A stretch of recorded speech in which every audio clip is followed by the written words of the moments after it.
축복합니다. 기도하겠습니다.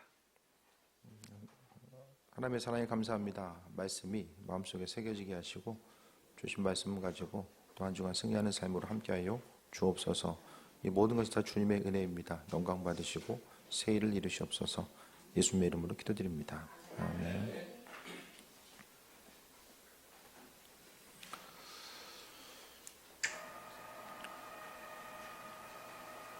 예루살렘 교회가 이제 환난과 어려움, 특히 이제 기근을 만나게 돼서 상당한 어려움에 봉착합니다. 그랬을 때에 이제 예루살렘 이외의 교회들이 이제 사도 바울이 특별히 이제 개척한 교회들이죠. 소아시아의 이제 특히 이제 마케도니아와 고린도의 이제 교회들이 예루살렘 교회를 도우려고 이제 마음 먹습니다. 그래서 사도 바울도 주님의 사랑대로 가르침대로 기근을 만나고 있는, 그러니까 가뜩이나 그 예루살렘 하면 비가 안 오는데 거기다가 이제 기근까지 겹치게 되니까 여러 가지 환난과 어려움들이 나타나게 됩니다. 그래서 이제 바울 사도가 고린도 교인들에게 먼저 이제 이야기해서 함께 동참하자 하고, 또 고린도 교인들도 그 마음과 생각을 합해서 이제 그 예루살렘 교회를 돕는 데에 함께 참여하기로 합니다. 그런데 이제 문제가 생깁니다. 말은 하기로 했는데 이제 고린도 교회 교인들이 협력해서 돕는 것 자체가 이게 잘 안 되는 거예요. 그러니까 고린도 교회는 물질적으로 가난한 교회가 아니라 로마의 위성도시로서 그 위성도시의 구성원들을 보면 로마가 이제 어떤 위성도시를 만들 때의 목적은 뭐 여러 가지가 있겠지만 그 중에 중요한 것이 위성도시는 로마와 이제 거의 비슷한 환경을 갖게 됩니다. 그래서 뭐 예를 들어서 뭐 원형 경기장이라든지 목욕탕이라든지 대부분 비슷한 구조를 가지고 있어요. 그래서 로마 시민이 되면 로마 본토에서 누릴 수 있는 것들을 다른 지역에서도 누릴 수 있게 해주는 거. 그래서 이제 고린도 교회는 이제 퇴역한 로마 군인들이 많이 있었고요. 로마 시민권을 가지고 있는 이들이 많이 존재하게 됩니다. 그래서 고린도 교회는 다른 지역에 비해서 경제적으로 뭐 여러 가지 극한 어려움이나 환란이 아니라 그래도 어느 정도의 그런 넉넉함을 유지하고 있었던 곳이 바로 고린도 교회였습니다. 함께 동참하기로 했는데 이게 이제 제대로 진행이 안 됩니다. 그런데 주변에 있었던 정말 힘들고 가난한 이들이 모여 있었던 마게도니아 교인들은 고린도 교인들이 예루살렘 교회의 교인들을 돕는 것에 대해서 이제 참여한다라고 하니까 그들도 환난과 어려움과 또 없는 중에서 여러 가지를 모아가지고 이제 먼저 움직여서 이제 예루살렘 교회 교인들을 돕고자 하는 모습, 구체적으로 이제 속도가 진행이 되는 거예요.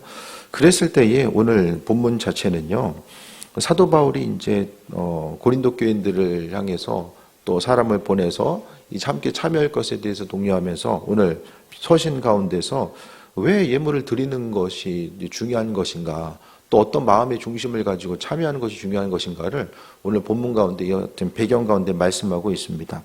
그래서요, 다른 것보다도 항상 우리의 삶에 있어서 가장 영향력을 주는 게 뭐 여러 가지가 있겠죠. 육신의 건강도 있고 관계도 있겠지만은 돈이라는 것이 사람으로 하여금 움직이고 생각하고 어떤 기쁨과 어려움을 주기도 하는, 그러니까 대부분에 있어서의 가장 영향력을, 일생을 살아가는 데 있어서 가장 영향력을 주는 것이 돈으로서 이제 연결됩니다. 돈 때문에 기뻐하고 인생의 의미성을 두고 또 돈 때문에 또 때로는 더 어려움 당하기도 하고, 그러니까 이 세상에서 가장 강력한 파워, 하나님의 자리를 대체할 수 있는 가장 그 사람들이 생각하기에 신앙 없이는 살아도 돈 없이는 못 산다고 생각하는 사람들이 대부분이죠. 그러니까 이 땅 가운데서요, 많은 이들이 주인의 자리를 잃어버리고 돈이 주인이 돼서, 그러니까 우리의 삶은요, 하나님 원하시는 대로 움직이고 또 그분이 가치를 부여하시는 대로 우리는 움직여야 되는데, 그것이 아니라 돈에 따라서 움직여지는 건, 나도 내가 돈을 다스리고 지배하는 것이 아니라 돈이 가는 대로 내 마음과 생각이 움직이고 내 몸이 움직여지는 이런 과정들 자체가 또 인생에 있어서의 어려움으로 다가오게 됩니다. 그래서 신앙인들은요, 항상 예전부터 지금까지 마찬가지고요, 믿음이 있다라는 건요, 내가 가지고 있는 소유가 내가 믿음 있고 가치를 두는 거, 그러니까 내 인생에 가치를 두는 곳에 내 물질의 소유는 흘러가게 됩니다.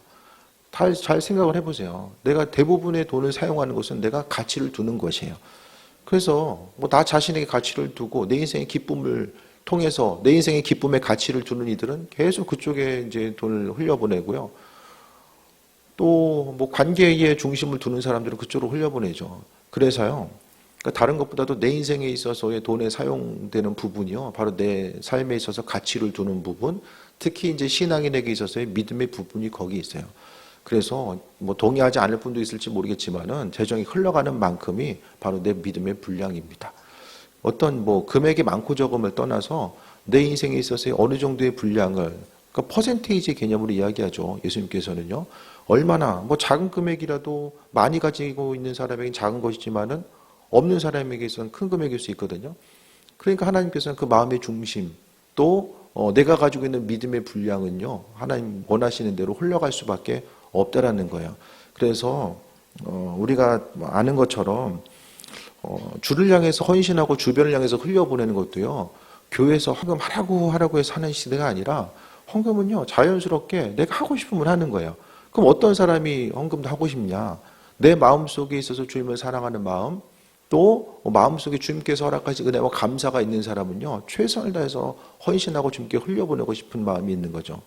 교회들도 보면요, 기도를 중심으로 하는 교회들이요, 재정적으로 어려움 당하는 예가 별로 없어요. 그러니까 전심으로 기도하는 교회들은요, 기도하다 보면 뭐가 생깁니까? 내 마음에 하나님의 생각과 인도하심, 또 그분께서 허락하시는 기쁨과 충만함이 내 안에 조금씩 생겨나고 새겨져요. 그러니까 하나님의 은혜가 내게 있고, 또 하나님의 음성이 내게 들리는 것은 무엇입니까?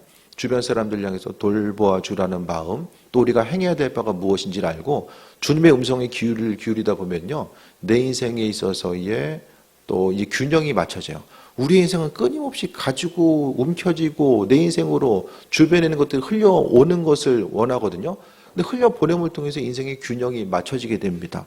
삶을 살아감에 있어서요, 결국 내 안에 믿음이 있고 주님을 향한 사랑과 감사하는 마음이 있으면요, 누가 하라고 해서가 아니라 그냥 무엇이든지 간에 내가 주님을 향해서 무엇을 할 수 있을까, 말씀대로 움직일 수 있을까, 그러니까 감사가 넘치기 때문에 그 감사하는 마음을 담아서 주께 헌신하고 예물을 드리기도 하고 또 봉사하는 것도 다 마찬가지입니다. 그러니까 결국 내 안에 그 풍성한 은혜가 있는가, 세상에서 내가 돈을 사용하는 것으로 인해서 갖게 되는 그런, 물론 이제 기쁨도 있겠지만은 그 기쁨을 넘어서는 온전한 하나님의 은혜와 풍성함이 내 안에 있는가. 그러니까 세상이 주는 기쁨, 돈을 사용함으로 인해서 갖게 되는 기쁨보다 하나님과의 관계성 가운데 누리고자 하는 그 기쁨이 더 큰가. 그 기쁨이 더 큰 사람들은 헌신하고 나아가는 거죠. 그래서요, 우리가 잊지 말아야 될 것은 우리의 믿음, 헌신의 분량 자체가 많은 부분 우리의 믿음을 나타낸다라는 것. 나는 믿음이 정말로 좋고 또 하나님을 사랑하는 마음이 있는데 재정을 흘려보내는 것 자체에 대해서 머뭇거림이 있으면 혹시 내가 나도 모르는 사이에 속고 있는 것이 아닌가, 내 믿음의 분량에 대해서 자신하고 있는 것이 아닌가라는 생각을 해봐야 됩니다. 그러니까 하나님은 우리 인생 가운데 대체된 어떤 존재로 있기를 원하지 않으셨거든요. 그러니까 무엇보다도 하나님이 우리 인생 가운데 전부여야 되고, 또 전부이신 하나님은 전제 조건은 하나님이 우리의 인생을 책임져 주시고 함께 하신다라는 것에 대해서 이야기합니다. 6절에 보면 이것이 곧 적게 심은 자는 적게 거두고 많이 심는 자는 많이 거둔다는 말이로다. 심은 대로 거둔다. 이게 이제 동서양을 넘어서는 진리죠. 굳이 성경 아니더라도 이와 같은 내용은 많이 나오게 되죠. 우리나라도 비슷하게 이제 콩 심은 데 콩 나고 팥 심은 데 팥 난다. 심은 대로 거둔다라는 것을 또 이야기합니다. 성경에 사도 바울이 이야기했을 때에 그가 하나님과의 관계성 가운데서 바울이요, 재정적으로 헌신하고자 했을 때 중요한 가르침을 고린도서를 통해서 주고 있는데, 적게 심는 자는 적게 거두고 많이 심는 자는 많이 거둔다는 이런 것들. 그래서 우리에게 있어서 근데 조금 더 생각해 봐야 될 것은 앞서 말씀드렸던 것처럼 많고 적음이 상대적인 개념이라는 거예요. 세상적인 물리적인 개념은요, 많고 적음이 확실하잖아요. 비교해서 많고 적음이 확실해요. 근데 하나님의 말씀에 있어서의 많고 적으면요, 상대적인 거예요. 누구에게 있어서의 앞서 말씀드렸던 것들이 적어 보이지만 그것이 적은 것이 아님을 이야기합니다. 내 마음의 중심, 조금 더 이해하기 쉽게 말씀드리면 내 삶에서 주님 주신 것에 대한 이 퍼센테이지의 개념, 분량의 개념들이 들어가는 거죠. 그래서 심은 대로 거두게 하신다라는 거. 그래서 삶을 통해서요, 우리가 심고 거두는 그 은혜의 법칙 안에서 살고 있는가, 이런 거 생각해 봐야 됩니다. 물론 교회 밖에 있는 사람들도 스스로 열심히 땀 흘리고 힘써서 소유할 수 있거든요. 그런데 믿는 사람들의 방식 자체는요, 하나님과는 관계도 없이 내가 알아서 스스로의 방법 가지고 삶을 살아가는, 그로 인해서 소유를 누리는 것에 대해서 주님께서 원하지 않으셨다라는 거예요. 우리는 철저하게 돈을 버는 것도 하나님의 방법, 그분께서 베풀어 주시고 인도하심의 방법 따라서 움직여야 됨을 말씀하고 있습니다. 그래서 심는 대로 거두는 삶에 대해서 말씀하는데, 우리의 삶의 모습이 정말 주님 원하시는 대로 온전한 삶을 살아가고 심는 삶을 살아가는가, 내가 가지고 있는 예물 자체, 드리고 헌신하는 것들이 내 믿음의 분량을 나타내고 있는 것에 대해서 정말 주께 드리고자 했을 때에 다른 어떤 의무가 아니라 주를 향한 기쁨과 감사함, 하나님께서 은혜로 불러주신 것에 대해서 아버지의 사랑에 대해서 감사하는 마음을 가지고 주께 헌신하고 있는가, 이 온전한 예물 생활이 내 안에 있는가를 말씀을 통해서 봐야 됩니다. 그래서요, 하나님의 은혜는요, 의식하지 않으면 우리가 인식을 못하죠. 그러니까 하나님께서 우리에게 베풀어 주신 은혜가 무엇인지를 깨달아 알고 말씀 가운데서 날마다 하나님께서 베풀어 주신 것이 무엇인지를 헤아리고 바라봐야 됩니다. 그래서 주님께 날마다 감사하고 하나님의 은혜 가운데 날마다의 삶을 살아가고 있음에 대해서 고백하면서 살아가는 거죠. 그래서 심는 대로 거둔다. 세상에서의 풍성한 삶을 살 때 주님 앞에서 거둘 것이 아무것도 없는 사람이 있고, 또 이 땅 가운데서 힘들고 어렵지만 하나님으로부터 아버지께서 허락하신 수많은 것들을 바라보고 기대한 이들도 분명하게 있을 거예요. 주님은요, 우리의 마음과 생각과 사정과 형편을 아시고 우리가 날마다 주여 주여 이름만 부르는 것이 아니라 정말 우리의 마음과 생각이 주님의 은혜에 대해서 감사하고 또 그 은혜에 대해서 기쁨과 감격의 마음을 가지고 나아가는가, 이런 부분에 대해서 또 우리에게 묻고 계심을 또 기억해야만 합니다. 그래서 우리의 인생이 한 세상 살고 끝나는 게 아니잖아요. 이 땅에서의 삶의 순간이 그냥 일순간 평균 수명 다 하고 끝나는 것이 아니라 반드시 삶에 있어서 이 유한한 이 땅과는 비교할 수 없는 하나님 나라가 분명하게 있음을 기억하고 나아가야 되는데, 항상 하나님께서 허락하신 은혜, 그리고 또 심은 대로 거두게 하신다라는, 그러니까 심을 때가 있고 성경은 거둘 때가 있음을 이야기하고 있거든요. 그래서 이 땅 가운데 거두게 하시는 하나님의 은혜가 있고요, 하나님 나라에서도 마찬가지입니다. 주님께서 은혜의 상급으로 허락하심을 말씀합니다. 그래서 열심히 심어야지만이 천국에서 많은 거 거둔다, 이 부분이 어떤 진부한 어떤 그 말씀에 대해서 설명하는 그런 부분이 아니라 우리 인생 가운데 좀 실제적인 것이 되어서, 다들 이 땅을 살아감에 있어서 또 노후를 준비하고 여러 가지를 다 아주 세밀하게 계획하고 준비하잖아요. 근데 우리 인생이 여기가 끝이 아님을 생각한다면 하나님 나라의 관점을 두고 우리의 인생을 전체적으로 다시 한번 재해석하고 설계하면서 나아가야 됩니다. 7절에 보면 각각 그 마음에 정한 대로 할 것이요 라고 말씀합니다. 마음에 정한 대로 하라고 말씀합니다. 그 성경 가운데서요, 보게 되면 사도 바울은 고린도전서 16장 1절 2절 보면, 성도를 위하여 연보에 관해서는 내가 갈라디아 교인들에게 명한 것 같이 너희도 그렇게 하라. 매주 첫날에 너희 각 사람이 수입에 따라 모아두어서 내가 갈 때에 연보를 하지 않게 하라라고 합니다. 하나님께서 주신 수입을요, 헌금할 것을 미리 준비할 것을 말씀합니다. 그냥 급하게 하는 것이 아니라 하나님께 드려지는 헌금은 미리 준비해서 드려지는 것. 그러니까 마음에 정해서 하라는 것은 하나님께서 주시는 마음의 감동 따라서 미리 준비해서 할 것에 대해서 또 말씀하고 있습니다. 그래서요, 교회도 보면 뭐 대부분 이제 뭐 헌금하는 것도 온라인으로 많이 넘어가거든요. 편하잖아요. 요즘 뭐 다들 현금을 안 갖고 다니는 이 시대에 우리는 어떻게 합니까? 대부분 헌금 찾아가지고 하잖아요. 저는요, 이 구약을 전공해서 그런지 모르겠지만은 이 예배의 순간이요. 하나님께 제물을 바쳐서 드리는 이 순간이요. 상당히 번거로운 순간, 또 이제 그 과정을 이야기합니다. 가지고 있는 제물에 대해서 드렸을 때에 대부분 사서 드린 것이 아니라 자기가 키우는 제물 드리거든요. 키웠던 거.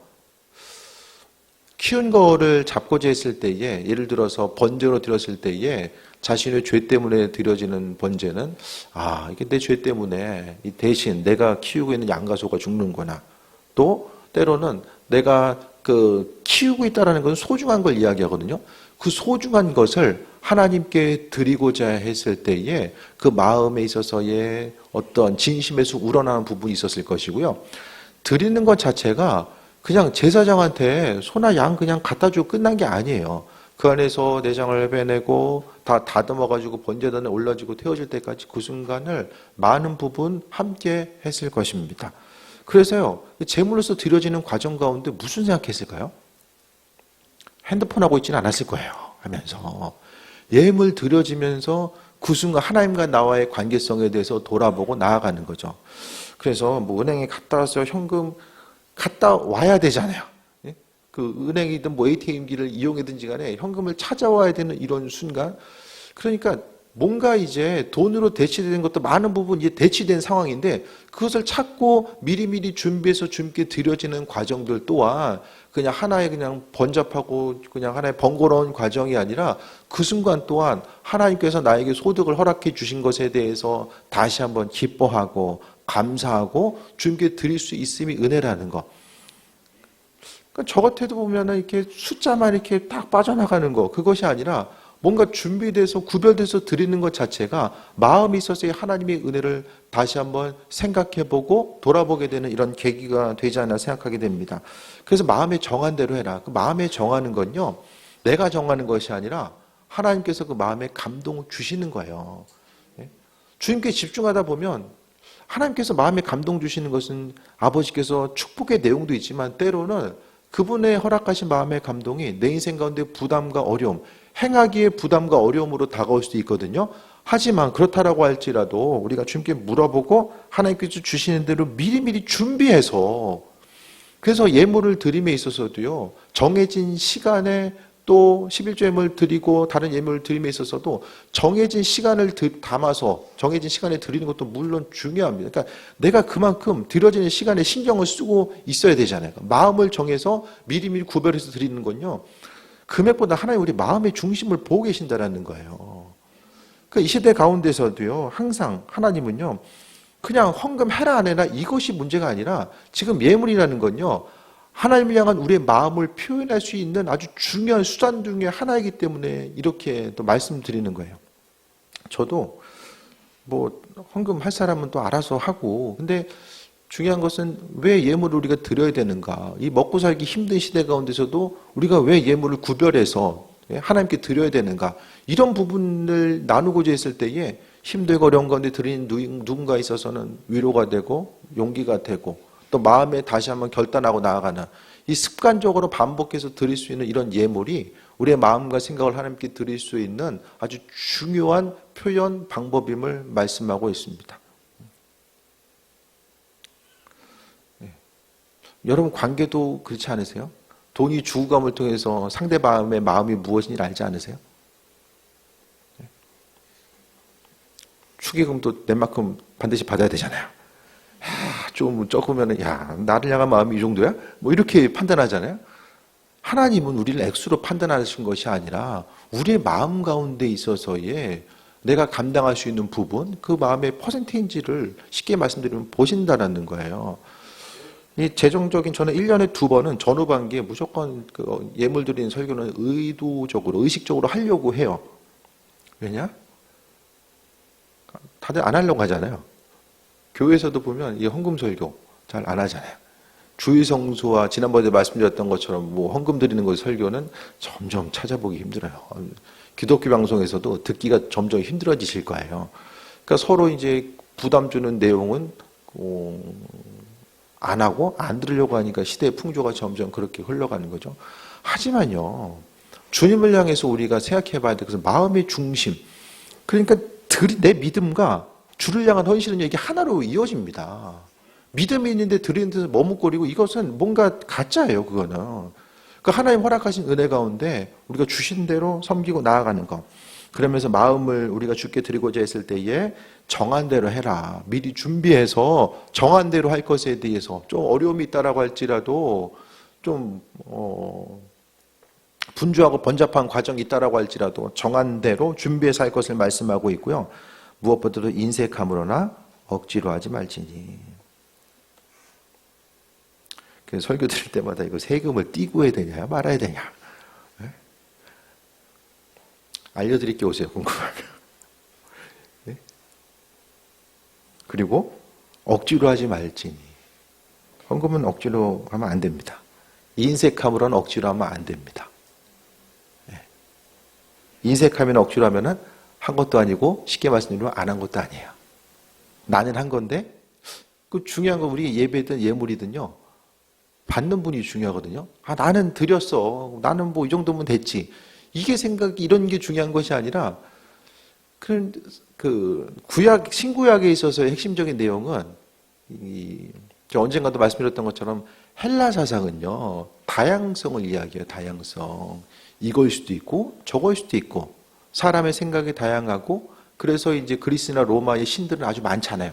유일신이 아니라 신들이 상당히 많이 있잖아요. 이 다종교 이런 다문화의 성격이 이제 상당히 강한데 우리가 보고 있는 히브리 사상은요. 이 둘 중에 하나예요. 이것 아니면 저거입니다. 하나님께서 받으시는 것과 받지 않는 것, 알곡과 가라지, 양과 염소, 양 비스무리한 염소 이런 거 없어요. 네. 그러니까 둘 중에 하나임을 이야기해요. 그래서 예물도요. 항상 드리는 우리의 관점에서 생각하지 마시고 이 받는 분의 입장에서 한번 좀 생각을 해보셨으면 좋겠어요. 예물을 드리고자 했을 때에 우리가 기쁨으로 드리지 않고 억지로나 그냥 어느 정도 타협하면서 드린 예물 하나님 받으실까? 그것이 나중에 하나님 나라에 가서 그것이 얼마만큼의 의미를 가지고 있을까? 이런 부분에 대해서 돌아봐야 됩니다. 이게 이 주님 앞에 나아간 우리의 삶의 모습이고요. 인색함으로 억지로 하지 말지니 인색함으로 억지로는 하지 말래요. 그러니까 내가 예물을 드림에 있어서 어쩔 수 없이 하는 거는 나는 드리는데 나는 뭔가를 한 것 같은데 하나님께서 받지 않으시면 하나만 하잖아요. 그러니까 안 하는 게 낫다. 그러니까 우선은 부담이 되는 그 부분에 있어서는 하나님을 향해서 우선 믿음에 대해서 간구하고 나아가는 것이 중요합니다. 그래서 하나님은 즐겨내는 자를 사랑하신다. 즐겨내는 사람이 누구예요? 기쁨으로 헌신하는 사람들 사랑하신대요. 그 예물 드림에 있어서 기쁨이 있으십니까? 중요한 문제예요. 헌금하면서 기쁨이 있으세요? 살점 떨어져 나가는 것처럼 이게. 야, 이것도 이렇게 나가는구나. 이것도. 기쁨이 있어야 돼요. 그러니까 하나님 보시기에 합한 삶의 모습 자체가 이 시대에요. 젊은 세대로 가면 갈수록 재정적으로 주께 헌신하는 것들이 떨어져요. 그러니까 믿음의 분량 자체가 믿음의 헌신도가 없으면 헌금도 할 수 없잖아요. 하나님은 즐겨내는 자를 사랑하신다 그래서요. 예물 드리는 것이 좀 기쁨이 됐으면 합니다. 기쁨이 되려면 그만큼의 믿음이 있어야 되고요. 주님께서 내 인생 가운데 행하고 계신 것에 대해서 또 기대함과 소망함을 갖고 있어야지만이 기쁨으로 헌신할 수 있어요. 그래서 무엇보다도 주님을 향해서 헌신할 수 있고 드릴 수 있는 것 자체가 내 인생에 있어서의 믿음의 막 부담과 걸림돌. 그래서 헌금하는 거 부담스러워 가지고 믿음 생활 못하는 분들도 생각보다 많이 있어요. 그러니까 우리 인생 가운데 좀 단편적으로 짧게 보지 마시고 주님 앞에 나아가는 그런 모습에 대해서 하나님 나라의 관점까지 바라봐야 되는데 마음에 정한 대로 하고 헌금하고자 했을 때에 인색하면 억지로 하지 말고 하나님 즐겨내는 자, 기쁨으로 행하는 사람을 기뻐하신다. 그래서 우리가 당장 하나님 은혜에 감사한데 그분을 향해서 우리가 할 수 있는 것들이 뭐가 있습니까? 주님을 향해서 이 감사를 표현하는 것을 할 수 있는 게 뭐가 있어요? 제가 자주 말씀드리잖아요. 별로 없어요.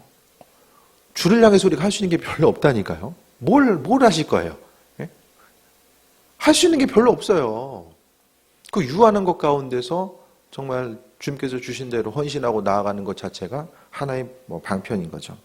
8절에 하나님이 능히 모든 은혜를 너에게 넘치게 하시나니 은혜는 하나님 주십니다. 넘치게 하는 은혜는 하나님이 주세요. 그래서 제가 말씀드리는 게 그냥 스스로 수고하고 땀 흘려서 인생을 사는 것도 중요하지만 좀 하나님 주시는 것 가지고 삶을 살았으면 좋겠다. 우리가요, 저는 주를 향해서 정말 수고하고 헌신한 이들, 교회에 보면은 정말 열심히 다해서 헌금하는 분들 많이 계시잖아요. 때론 힘을 넘치게 하신 분들도 많이 있으신데, 그런 분들이 정말 하나님 허락하신 그 예비하신 그 은혜와 충만함을 누렸으면 좋겠어요. 그 은혜와 충만함 하나님께서 허락하시는 거죠. 그래서 하나님이 등이 모든 은혜를 너에게 넘치게 하신다. 우리에게 힘이 아니라 하나님이 넘치게 하신 어떤 사람들? 기쁨으로 헌신하는 사람들, 기쁨으로 움직이고 나누는 사람들을 향해서 그분께서 허락해 주심에 대해서 말씀하고 있습니다. 그러면서 이는 너희로 모든 일이 항상 모든 것이 넉넉하여 모든 착한 일을 넘치게 하신다. 하나님이 우리에게 은혜를 주신다는 얘기를 사도 바울이 8절에서 왜 하냐면요, 걱정이 있는 거예요. 걱정. 고린도 교인들 가운데서도 이거 헌금하고 나면 내가 이번 한 달 다음 월급 받을 때까지 살 수 있을까? 이런 것에 대한 근심 걱정하는 이들, 이거 헌신하고 나면 내 인생에 있어서 이 평균 수명 몇 살까지 살지 모르는데 이거 내 인생에 노후 준비가 될 수 있을까? 이런 것에 대해서 염려하는 마음들이 고린도 교인들 가운데서 있었기 때문에 그들을 향해서 모든 은혜는 하나님이 넘치게 하신다라고 말씀하고 있고, 왜냐하면 착한 일이란 게 뭐죠? 하나님 말씀대로 살아가는 것이 착한 일입니다. 그래서 그분 기뻐하신 일을 행하고 또 주변 힘들고 어려운 사람들 향해서 흘려 보낼 수 있는 것들이 이제 착한 일이죠. 이런 모든 것들을 하나님이 하게 하신다. 헌금을 하는 것도 우리가 주님으로부터 받아 누리는 것도 다 하나님이 하게 하신다라는 이 전제 조건을 이야기합니다. 그래서 우리가 그 노후를 준비하고 또 한 달을 살아감에 있어서 근심 걱정이 될 때도 있고 마음속에 두려운 마음도 분명히 있을 거예요. 그런데요, 우리가 생각해 봐야 될 것은 내 인생을 이제 신앙생활을 한다는 건 뭐냐면 내 인생을 이제 내가 책임지는 것이 아니라 하나님이 책임져 주시고 인생을 살겠습니다. 내 삶의 주인 되는 것은 하나님 되시고 그분이 허락하신 은혜 가운데 삶을 살겠다라고 하는 믿음의 결단 자체를 이야기하는 거예요. 그래서 마음속에 두려움과 어려움을 가지고 있는 헌신하고자 했을 때 머뭇거리는 그들을 향해서 사도 바울은요, 하나님이 넘치게 하신다. 모든 일들은 하나님의 방법대로 하신다. 때로는요, 열심을 다해서 헌신하고 수고했을 때 이 땅 가운데 어려움 당할 수도 있고요, 최선을 다해서 헌금했음에도 불구하고 재정적으로 끊임없이 고난당하는 예들도 분명히 있을 거예요. 오늘 심어서 내일 거두게 하시는 거, 그것이 이제 경험되지 않을 때도 많이 있죠. 하지만 선하시고 신실하신 하나님은 하나님의 방법대로 우리의 삶을 채워주시고 함께 하신다라는 그 기대함과 소망함을 가지고 삶을 살아가야 됨에 대해서 말씀드립니다. 그래서요, 하나님은요, 항상 모든 것이 넉넉하게 하신다. 넉넉하게 베풀어 주시는 것이 아버지의 마음이고요, 주신 것들을 감사함으로 잘 우리가 관리하고, 그러니까 받은 것들을 관리할 수 있는 사람, 2달란트, 5달란트 받은 사람은 하나님 주신 것들에 대해서 받아서 잘 관리하고 남기는 삶을 살잖아요. 그러니까 내 인생이 돈을 더 사랑하지 않고 주님 사랑하고 또 주님 주신 것들에 대해서 하나님 원하시는 방법대로 내가 사용하고자 하는 믿음의 용기와 결단과 행함이 있습니다. 우리는 그것을 삶을 통해서 증명해야 되고요, 그 이후에 하나님은 하나님의 방법대로 채우시고 함께해 주실 것입니다. 그래서 착한 일을 넘치게 하려 하십니다. 우리가 선한 일을 감당하려고 하면 재정적인 부분이 있어야 되는 걸 하나님 아신 거예요. 그래서 사도 바울도 오늘 본문 가운데 또 이렇게 이야기하고 있는 거고요. 9절 보면 기록된 바가 흩어 가난한 자들에게 주었으니 그의 의가 영원하도록 있느니라 함과 같으니라. 우리가 누군가를 향해서 수고하고 헌신하고 했던 모든 것들을요, 하나님께서 기억하시고 그 의, 행함을 통해서 나타난 그 의를요, 하나님께서 영원토록 있게 하시겠다라고 말씀합니다. 그래서 교회에서도 재정이 주님 원하시는 부분으로 온전히 쓰여져야 되고, 또 가정 가운데서도요, 주어진 것이 있을 때에 하나님의 방법대로 쓰일 수 있는 그 지혜와 능력들이 분명하게 있어져야 됩니다. 우리는 그냥 마냥 달라고 하잖아요. 그 하나님께서 우리 인생 가운데 왜 주셔야 되는가에 대해서 분명하게 그것에 대해서 답을 할 수 있어야 된다는 거예요. 모든 일 가운데 좀 후회 없이 삶을 살아가야 되잖아요.